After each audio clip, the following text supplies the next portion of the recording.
사순절 넷째 주일입니다. 하나님께서 우리에게 주시는 말씀은요, 느헤미야서 8장 1절부터 12절까지의 말씀입니다. 느헤미야서 8장 1절부터 12절까지의 말씀을 저와 여러분들이 한 절씩 교독하시겠습니다. 이스라엘 자손이 자기들의 성읍에 거주하였더니 일곱째 달에 이르러 모든 백성이 일제히 수문 앞 광장에 모여 학사 에스라에게 여호와께서 이스라엘에게 명령하신 모세의 율법책을 가져오기를 청하매,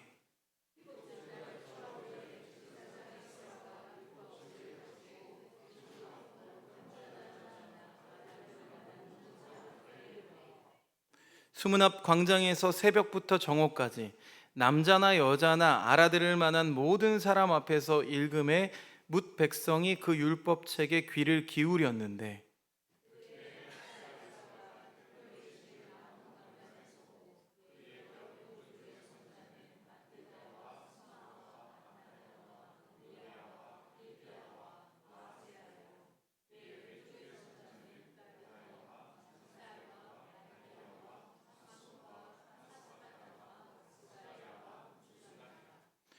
에스라가 모든 백성 위에 서서 그들 목전에 책을 펴니 책을 펼 때에 모든 백성이 일어서니라.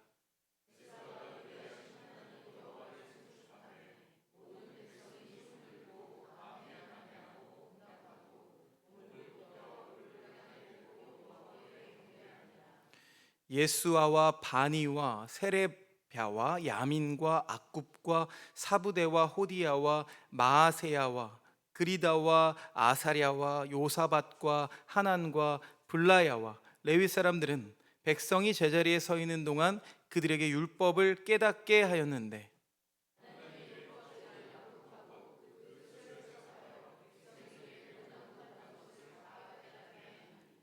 백성이 율법의 말씀을 듣고 다 우는지라. 총독 느헤미야와 제사장 겸 학사 에스라와 백성을 가르치는 레위 사람들이 모든 백성에게 이르기를, 오늘은 너희 하나님 여호와의 성일이니 슬퍼하지 말며 울지 말라 하고,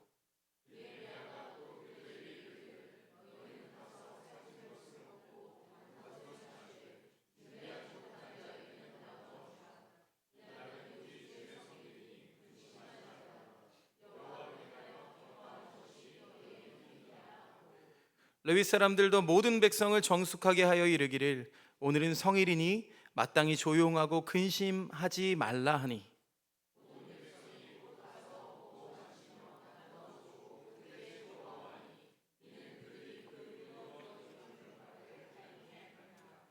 아멘. 하나님의 우리에게 주시는 말씀으로 여러분 들으십시오. 사순절 넷째 주일입니다. 사순절이 어느덧 중반을 지나가고 있습니다. 교회 전통에서는 이 사순절 넷째 주일을 부르는 명칭이 따로 있습니다. 뭐냐면요, 라에타레 주일입니다. 라에타레 주일. 라에타레라는 말이 라틴어인데요, 기뻐하라, 리조이스라는 뜻입니다. 자, 이사야 66장에 이 말씀이 나와요. 예배 전통에서는 이날, 예전에는 구교회는 미사를 드리죠. 미사를 드릴 때 입당송에서부터 이 노래가 시작이 됩니다. 이사야서 66장 10절 함께 읽어볼까요? 시작. 예루살렘을 사랑하는 자들이여, 다 그 성읍과 함께 기뻐하라. 다 그 성읍과 함께 즐거워하라. 그 성을 위하여 슬퍼하는 자들이여, 다 그 성의 기쁨으로 말미암아 그 성과 함께 기뻐하라. 그 성과 함께 기뻐하라. 다 그 성의 기쁨으로 말미암아 성과 함께 기뻐하라. 자, 그래서 이 라에타레 주일은요, 사순절 한가운데에 있는 어떤 기쁨의 쉼표라고 불리기도 합니다. 그런데 조금 이상하죠. 우리가 그동안 배워오던 것과는 조금 차이가 있어요. 사순절이라고 하면 본래 회개와 절제와 금식의 시간인데, 왜 이 시점에서 갑자기 기뻐하라 라고 말하면서 오늘 찬양도 기쁨의 노래, 기뻐하며 함께 이런 노래 불렀잖아요. 사순절은 우리가 알기에 전통적으로 회개, 금식, 절제, 자기 성찰 이런 시간 아닌가요? 이런 의문이 듭니다. 그래서 찬양도 좀 십자가 찬양을 골라야 될 것 같고 그런 마음이 있는데, 자, 이 교회가요 아주 오래전부터 이 사순절이라는 기간이 너무 무겁기만 하면 안 된다라는 생각을 가졌던 거죠. 왜 그럴까요? 여러분, 기독교 신앙의 중심이 고통일까요? 그건 불교입니다. 여러분, 기독교 신앙의 중심은 부활의 기쁨이기 때문입니다. 그래서 사순절 한가운데 이 라에탈의 주일이 딱 위치해 있는 거예요. 어떤 의미냐면 지금도 기뻐할 이유가 있다. 여전히 금식하고 절제하고 이러면 얼마나 힘들겠어요. 그런데 지금도 기뻐할 이유가 있다라고 고백하는 주일이 이 라에탈의 주일입니다. 오늘입니다. 여러분, 성경이 말하는 기쁨은요 고통이 사라질 때 생기는 그런 감정, 그게 아니라 삶의 의미가 다시 회복될 때 생기는 생명의 반응입니다. 삶의 의미가 회복되는 기쁨의 사순절 보내시기를 주님의 이름으로 축원드립니다. 자, 그렇다고 그러면 사순절이 고통을 외면하는 시간인가요? 그렇진 않죠. 오히려 그 고통의 시간, 이 삶의 무너진 자리를 바라보면서 하나님이 다시 내 삶의 중심이 되도록 방향을 돌리는 계절이라고 말씀을 드렸어요. 자, 그리고 바로 그 자리에서 기쁨이 다시 시작이 됩니다. 오늘 우리에게 주어진 말씀 느헤미야 8장이 바로 그 장면을 보여주고 있는데요. 성벽이 완성된 순간 사람들이 먼저 찾은 게 있어요. 그게 뭘까요? 자, 느헤미야 6장에서 성벽이 완성되거든요. 우리가 지난주에 4장 말씀 봤잖아요. 조롱당해도 박해당해도 계속 이렇게 성을 쌓아 올렸잖아요. 여러분, 예루살렘은 오랫동안 무너져 있었습니다. 성벽이 무너졌다는 건 단순히 도시 방어 체계가 무너졌다는 뜻이 아니라고 말씀드렸어요. 이 성벽이라는 것은 이들 민족의 정체성과 존엄이 사라진 걸 의미합니다. 그래서 성벽이 무너진 이 예루살렘 공동체는 자존감마저 다 무너져 버린 공동체였어요. 그런데 지난주 말씀처럼 느헤미야와 백성들이 조롱 속에서도 끝까지 돌을 쌓았고 마침내 성벽을 완성한 겁니다. 그런데 이 순간 여기서 질문이 등장하죠. 성벽이 완성된 후에 백성들이 가장 처음 원했던 게 무엇이었을까요? 잔치를 열었을까요? 아니면 이제 권력을 정비하자, 구조를 정비하자, 도시행정을 시작하자, 이런 거 한 게 아닙니다. 성경은요 전혀 다른 이야기를 들려주고 있죠. 8장 1절 세번역 성경으로 함께 읽어보겠습니다. 시작. 모든 백성이 한꺼번에 수문 앞 광장에 모였다.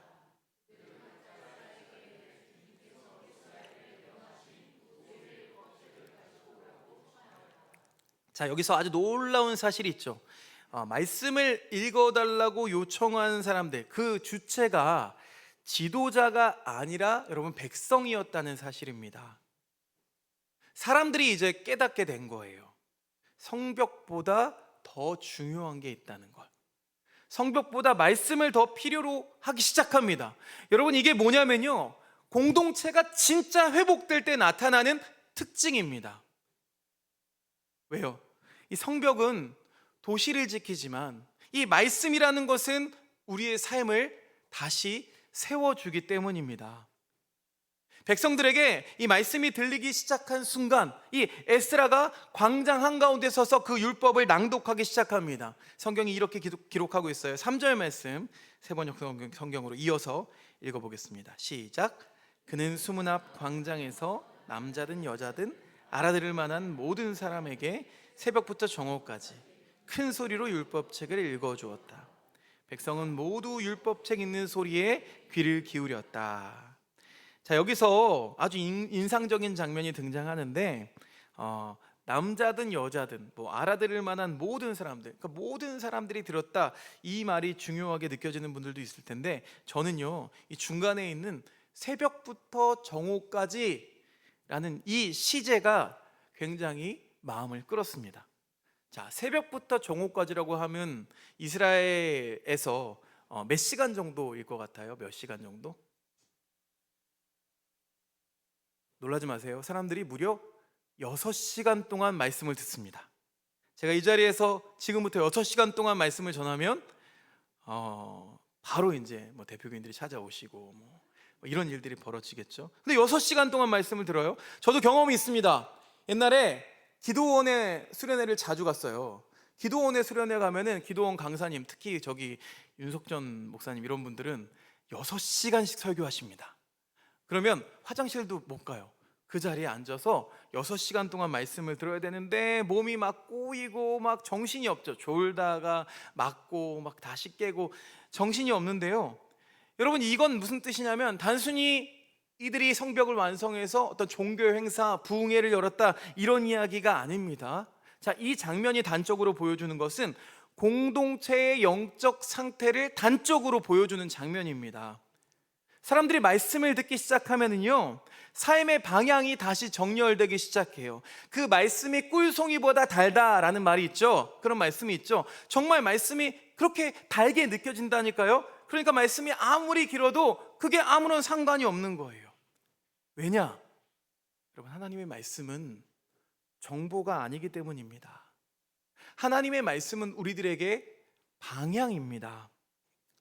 오늘날 우리들은 많은 정보를 듣게 되죠. 뉴스도 듣고 뭐 강의도 듣고요. 그런데 성경 말씀은 그런 종류의 정보가 아닙니다. 성경 말씀은 사람을 부르시는 하나님의 음성인 줄로 믿습니다. 그래서 히브리어로 말씀을 의미하는 단어가요, 다바르라는 말인데요. 다바르.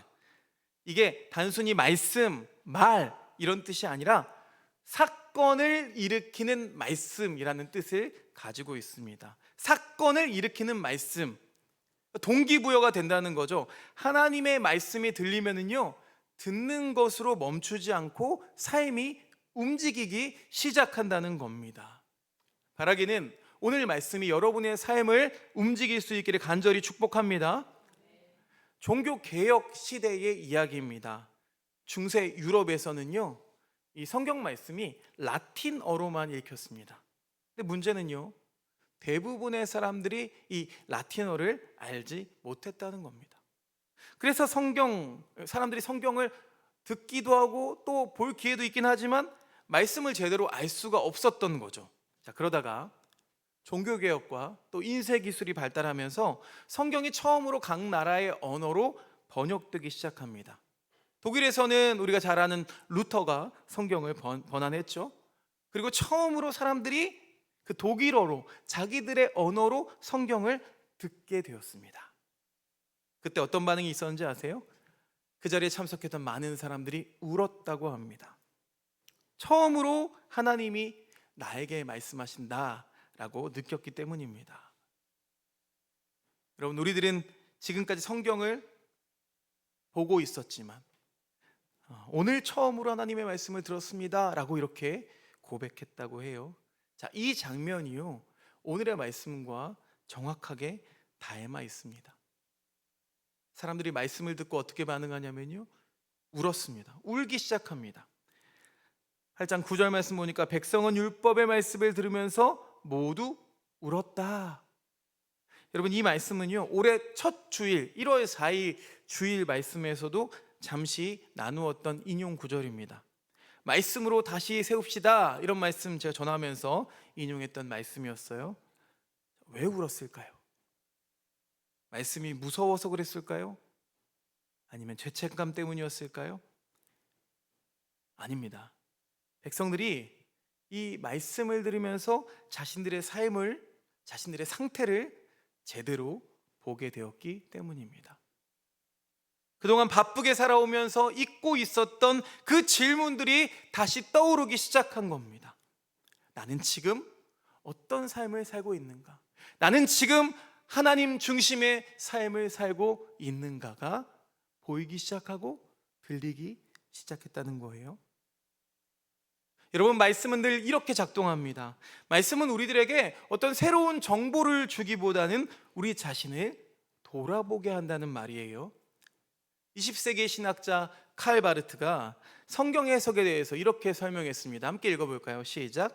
우리는 성경을 심판하는 것이 아니라 성경이 우리를 심판하도록 해야 한다. 또 있습니다. 성경을 읽는다는 것은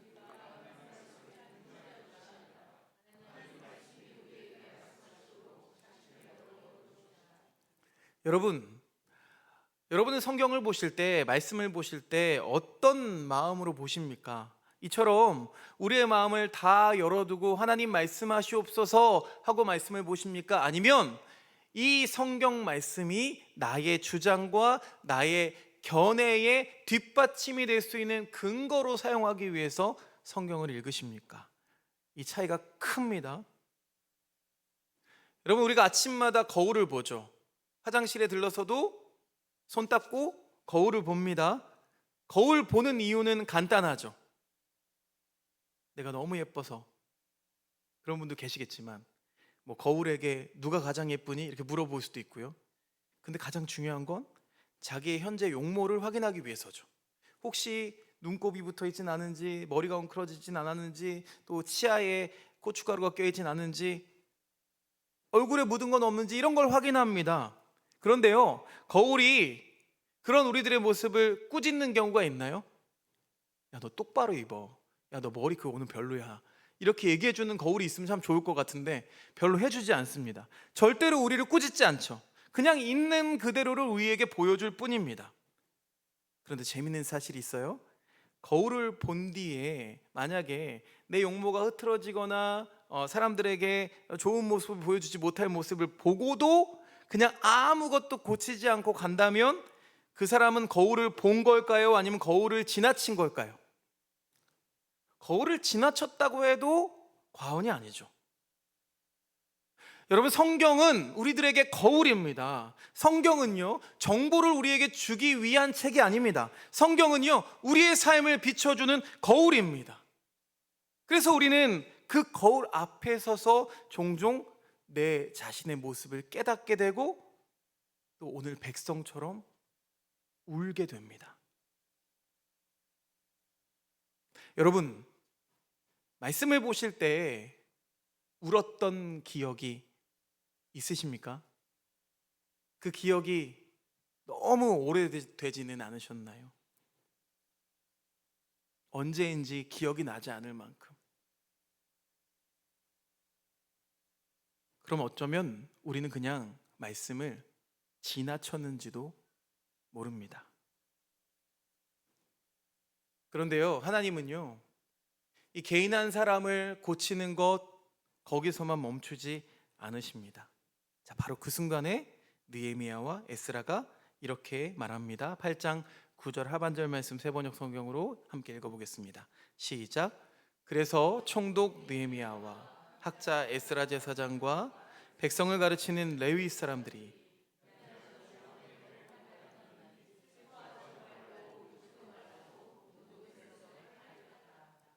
그리고 이어서 또 이렇게 말합니다. 느헤미야 8장 10절 제가 읽겠습니다. 주님 앞에서 기뻐하면 힘이 생기는 법이니 슬퍼하지들 마십시오. 여기서 아주 놀라운 성경의 진리를 말하고 있어요. 하나님의 말씀은요, 그러면 사람을 무너뜨리기 위해서 존재하는 것이냐? 그렇지 않다는 겁니다. 하나님의 말씀은 사람을 다시 일으키기 위해서 주어진다는 거예요. 그래서 말씀 앞에서 내 모습을 확인하고 내가 울었다면 그 다음에는 어떤 감정이 시작되는 거예요? 기쁨이 시작된다는 겁니다. 왜요? 말씀은 단순히 우리의 죄를 드러내는 게 아니라 하나님의 은혜, 그럼에도 너를 사랑한단다 하는 하나님의 은혜를 우리에게 다시 보여주기 때문입니다. 자, 여기서 성경이 보여주는 아주 중요한 진리가 있어요. 성경이 말하는 기쁨이라는 것은 슬픔이 사라질 때 생기는 감정이 아니라는 거죠. 오히려 성경이 말하는 기쁨은 이 슬픔의 한복판에서 시작되는 기쁨이라는 겁니다. 자, 그래서 이 장면은 자연스럽게 십자가 사건을 떠올리게 합니다. 여러분, 십자가는 겉으로 보면은 완전한 실패의 장면이죠. 왜요? 이 일이 있은 후에 제자들은 다 흩어졌고 예수님은 그냥 조롱받으면서 죽어갔습니다. 사람들이 이렇게 조롱했죠. 네가 하나님의 아들이면 그 자리에서 내려와 봐라. 그러나 그렇게 하지 않으셨죠. 인간의 눈으로 보면 패배와 수치의 극에 달하는 사건이었습니다. 그런데 기독교 신앙은 바로 그 자리에서 전혀 다른 이야기, 전혀 다른 진실을 발견하게 되는 거죠. 십자가가 실패가 아니다. 십자가는 사랑이 끝까지 포기하지 않은 자리다 라는 것을 발견하게 하는 거예요. 그래서 히브리서 기자는 이렇게 고백하죠. 히브리서 12장 2절 말씀 함께 읽어보겠습니다. 시작. 믿음의 창시자요 완성자이신 예수를 바라봅시다. 그는 자기 앞에 놓여있는 기쁨을 내다보고서 부끄러움을 마음에 두지 않으시고 십자가를 참으셨습니다. 여러분, 십자가 앞에 기쁨이 있었다는 말이에요. 기쁨이 고통 뒤에 오는 게 아니라 고난을 통과해서 이미 그 기쁨이 시작되고 있었다는 말입니다. 여러분, 이게 바로 기독교가 말하는 기쁨입니다. 철학적으로 이 기쁨에는 두 종류가 있다고 해요. 첫째는 쾌락적인 기쁨입니다. 아까도 이야기했지만 고통이 사라질 때 생기는 기쁨이에요. 우리는 쾌락을 위해서, 이 고통을 잊기 위해서 뭘 합니까? 술도 하고, 관계 중독에 걸리기도 하고요. 다른 것들 찾기도 하죠. 그래서 중독이 되기도 합니다. 이런 기쁨이 있고요. 두 번째 기쁨은 무슨 기쁨이냐? 의미의 기쁨입니다. 고통 속에서도 삶의 의미가 발견될 때 발생하는 기쁨이라는 거죠. 심리학자로 유명한 빅터 프랭클이라는 사람이 아주 악명 높은 그 아우슈비츠 수용소에서 수감할 때 이런 말을 남겼다고 합니다. 인간의 행복은 직접 추구할 수 없다. 행복은 의미를 발견한 삶의 부산물이다. 행복은 의미를 발견한 삶의 부산물이래요. 여러분, 십자가가 바로 그런 기쁨입니다. 십자가는요, 고통이 사라진 자리가 아니죠. 오히려 그 고통이 가장 극명하게 드러나고 있는 자리가 십자가입니다. 그런데 바로 그 자리에서 하나님의 구원의 의미가 드러났어요. 그래서 십자가는 이 기독교 역사에서 고통의 상징이면서 동시에 기쁨의 상징이 된 겁니다. 예수님이 살아계실 때 제자들에게 이렇게 말합니다. 근심하는 제자들을 향해서 요한복음 16장 22절 함께 읽어보겠습니다. 시작. 이와 같이 지금 너희가 근심에 쌓여 있지만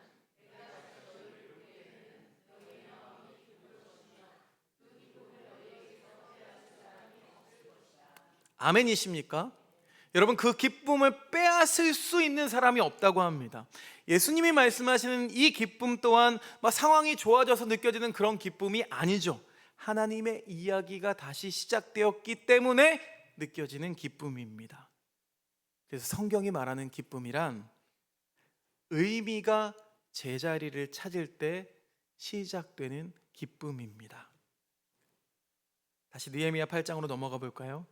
느헤미야 8장에서 백성들이 울었다가 다시 기뻐하게 되는 원리, 그 원리도 같은 원리입니다. 말씀이 그들의 죄를 드러냈기 때문만이 아니라 말씀이 그들의 삶의 의미를 다시 회복시켰기 때문입니다. 여러분, 다시 말씀드리지만 말씀은요, 단순히 잘못을 지적하는 책이 아닙니다. 말씀은 우리에게 끊임없이 이렇게 이야기하고 계세요. 너의 삶은 아직 끝나지 않았어. 아직 기회가 있어. 그래서 말씀 앞에 섰던 사람들이 다시 기쁨으로 돌아서게 되는 겁니다. 그리고 느헤미야는 이렇게 선언합니다. 8장 10절 말씀, 여호와로 인하여 기뻐하는 것이 너희의 힘이니라. 함께 읽어볼까요? 시작. 여호와로 인하여 기뻐하는 것이 너희의 힘이니라. 여기서 힘이라는 단어는 히브리어로 마오즈. 근데 이 단어가 단순한 어떤 감정적인 힘, 눈에 보이는 힘이 아니라 사람을 지탱하는 요새와 같은 힘을 이야기합니다. 즉, 하나님이 주시는 기쁨은요, 그냥 휘발돼 버리는 좋은 감정이 아니라 삶을 버티게 하는 그 존재의 원천, 존재의 힘이라는 겁니다. 사랑하는 여러분, 오늘 느헤미야 8장을 보면 성벽이 세워진 후에 공동체가 비로소 깨닫게 되는데요, 사실은요, 과정이 있기 때문에 결과가 있는 겁니다. 지난주에 말씀 나눴던 것처럼 이들이 조롱 속에서도 핍박 속에서도 고난 속에서도 포기하지 않고 쌓아 올렸기 때문이죠. 그랬더니 어떤 결과가 일어나요? 결국엔 깨닫게 되는 겁니다. 도시를 지키는 건 결국 성벽이 아니었구나. 우리 민족을 지키는 건 결국 여호와 하나님 말씀이었구나. 그래서 오늘 우리들에게도 똑같은 질문이 주어집니다. 과연 나는 말씀을 정보로 듣고 있는가? 아니면 오늘 나를 향한 부르심으로 듣고 있는가? 우리가 성경을 읽을 때 내가 새로운 지식을 얻었다 이것만 기뻐하고 있는가? 아니면 하나님이 나를 부르시는 그 음성을 듣고 기쁨으로 화답하는가 하는 질문입니다. 사순절 넷째 주일 라에탈의 주일, 하나님은 우리에게 이렇게 묻습니다. 하나님의 말씀이 당신을 마지막으로 흔든 때가 언제입니까?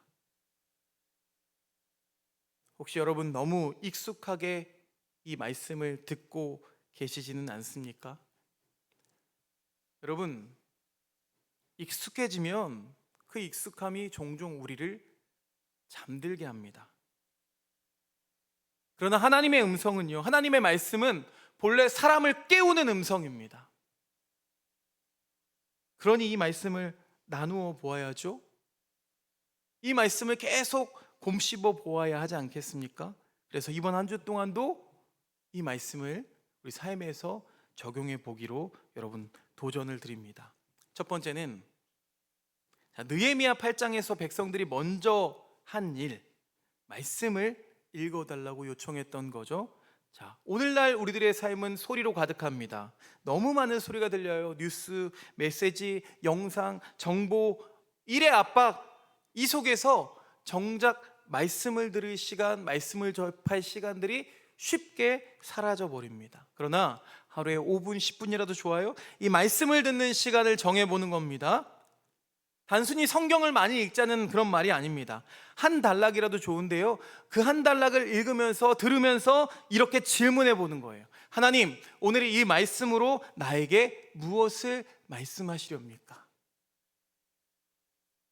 말씀은요, 양이 많다고 좋은 게 아닙니다. 그보다 질이 문제죠. 관계가 문제입니다. 말씀이 다시 들리기 시작하면은요, 삶의 방향이 다시 정렬되기 시작하고 하나님과 나와의 관계, 나와 이웃과의 관계가 다시 정렬되기 시작합니다. 자, 두 번째는요, 이 기쁨을 그냥 감정이 아니라 이 기쁨을 선택하기로 결정해 보는 겁니다. 우리 김선택 집사님도 계신데, 선택하기로 힘든 상황이 와도 불평 대신에 감사를 선택해 보는 거죠. 하루가 막 바쁘게 지나가잖아요. 그럼 잠들기 전에 생각해 보는 거예요. 그때라도 떠올려 보는 거예요. 아, 오늘 이런 일이 있었지. 이건 감사한 일이지. 작은 실천인 것 같지만 이 선택이 우리 삶의 방향을 바꾸기 시작할 줄로 믿습니다. 여러분, 기쁨은 감정이 아닙니다. 우리 신앙의 방향인 줄로 믿습니다.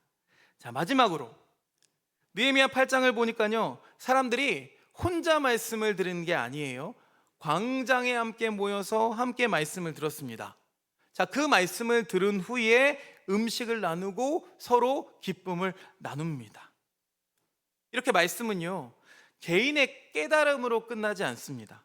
공동체의 기쁨으로 이어집니다. 그러니까 목장이나 가정에서도 여러분 이 말씀을 계속 씹어 먹어야 된다는 거예요. 여러분, 반성호 목사가 담임 목사 됐으니까 제 말씀에 권위가 있어야 되니까 이 말씀 가지고 계속 나누십시오, 이게 아닙니다. 이 말씀은요, 우리 공동체에게 주신 말씀이에요. 그 말씀 앞에 서고요, 저는 일주일 동안 그 말씀 앞에 서서 울고 웃고 난리를 치다가 가지고 와서 여러분과 함께 나누면 그 말씀을 가지고 여러분도 울고 웃고 하면서 기쁨으로 나눠야 되는 거예요. 음식만 나누면 안 돼요.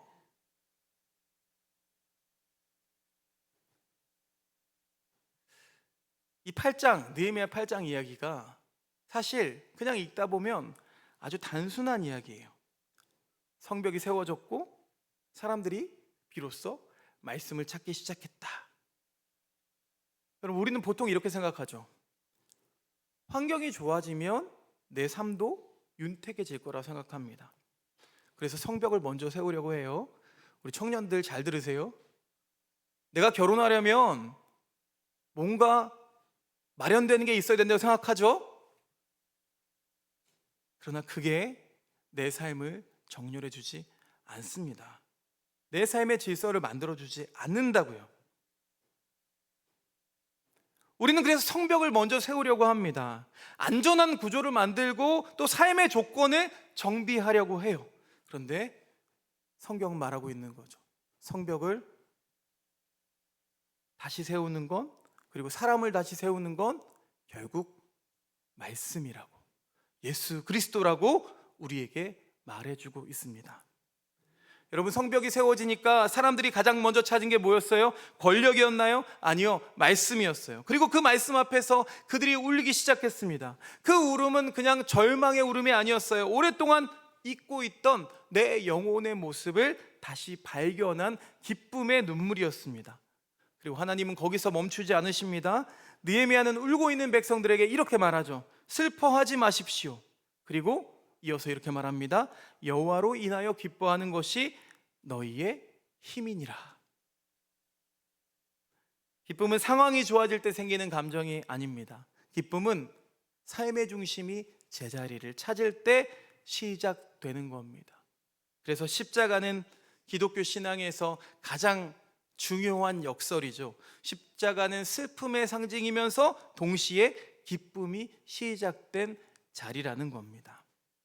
세상은 십자가를 실패라고 말했어요. 그러나 하나님은 그 자리에서 구원의 이야기를 시작하셨습니다. 그러니 여러분의 삶이 실패 같아 보여도, 아직 성벽이 쌓아지지 않은 것 같아도, 그러나 그 자리에서 기쁨의 이야기가 다시 시작된다고 여러분, 그 하나님의 말씀을 들으시기를 바랍니다. 사랑하는 여러분, 여러분의 삶 가운데서도 혹시 이 무너진 성벽 같은 자리가 있으십니까? 잘 다스려지지 않는 관계, 나의 지쳐버린, 식어버린 믿음, 방향을 잃은 마음. 여러분, 그러나 기억하십시오. 성벽이 다시 세워졌을 때 사람들이 다시 들었던 것은 하나님의 말씀이었습니다. 그 말씀이 그들을 다시 울게 했고 또 다시 일어나게 했습니다. 그래서 교회는요, 사순절 한가운데 이렇게 고백하는 겁니다. 기뻐하라. 우리는 아직 십자가를 통과하고 있지만 이미 부활의 빛을 보고 있기 때문입니다. 사랑하는 여러분, 말씀이 다시 들리기 시작하면 우리 삶의 방향이 다시 정렬됩니다. 말씀이 다시 들리면 무너진 자리가 다시 세워집니다. 그리고 그때서야 우리는 이렇게 고백할 겁니다. 기쁨은 상황이 아니라 하나님이 우리와 함께 한다는 사실, 그 사실에서부터 시작한다는 것을 말입니다. 그래서 오늘도 우리가 이 말씀을 붙들기를 소망합니다. 여호와로 인하여 기뻐하는 것이 너희의 힘이니라. 아멘. 그 말씀 붙들고 승리하는 한 주간 사시길 주님의 이름으로 축원드립니다. 은혜로우신 아버지 하나님, 오늘 우리에게 말씀을 들려주시고 그 말씀으로 우리의 마음을 비추어 주시니 참 감사합니다. 말씀 앞에서 우리의 삶을 돌아보게 하시고 다시 하나님께로 향하게 하심을 감사합니다. 주님, 우리가 오늘 들은 말씀이 단지 귀로 듣는 지식으로 머무르지 않게 하시고 우리의 삶을 새롭게 시작하는 능력이 되게 하옵소서. 말씀 앞에 울었던 백성처럼, 말씀 앞에 울었던 내 예전 모습처럼 다시 기쁨으로 그 말씀을 통해 일어섰던 것처럼 우리도 하나님의 은혜 안에서 다시 일어나는 삶을 살게 하여 주옵소서. 여호와로 인하여 기뻐하는 것이 우리의 힘이니라. 이 말씀을 붙들고 삶의 자리에서 믿음으로 살아가게 하옵소서. 예수 그리스도의 이름으로 기도드립니다. 아멘. 우리